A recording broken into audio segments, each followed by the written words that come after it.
Okay, yes, we're bored. We're all bored now.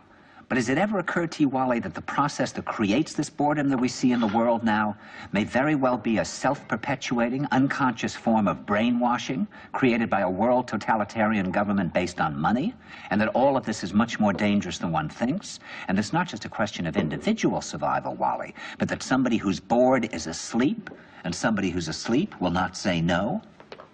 See, I keep meeting these people. I mean, just a few days ago, I met this man whom I greatly admire. He's a Swedish physicist, Gustav Bjornstrand, and he told me that he no longer watches television, he doesn't read newspapers, and he doesn't read magazines. He's completely cut them out of his life because he really does feel that we're living in some kind of Orwellian nightmare now, and that everything that you hear now contributes to turning you into a robot.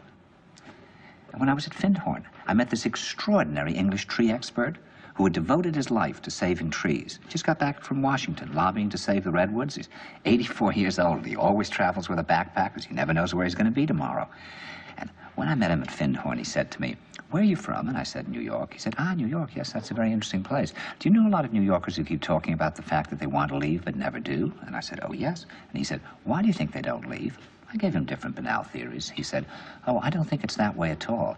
He said, "I think that New York is the new model for the new concentration camp, where the camp has been built by the inmates themselves, and the inmates are the guards, and they have this pride in this thing they've built. They've built their own prison, and so they exist in a state of schizophrenia, where they are both guards and prisoners, and as a result, they no longer have, having been lobotomized, the capacity to leave the prison they've made, or to even see it as a prison."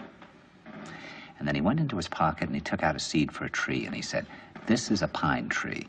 He put it in my hand and he said, "Escape before it's too late."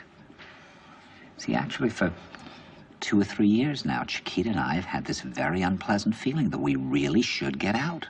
And we really feel like Jews in Germany in the late 30s.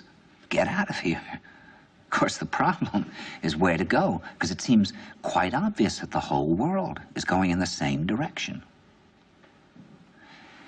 See, I think it's quite possible that the 1960s represented the last burst of the human being before he was extinguished, and that this is the beginning of the rest of the future now, and that from now on there'll simply be all these robots walking around, feeling nothing, thinking nothing, and there'll be nobody left almost to remind them that there once was a species called a human being, with feelings and thoughts, and that history and memory are right now being erased, and soon nobody will really remember that life existed on the planet.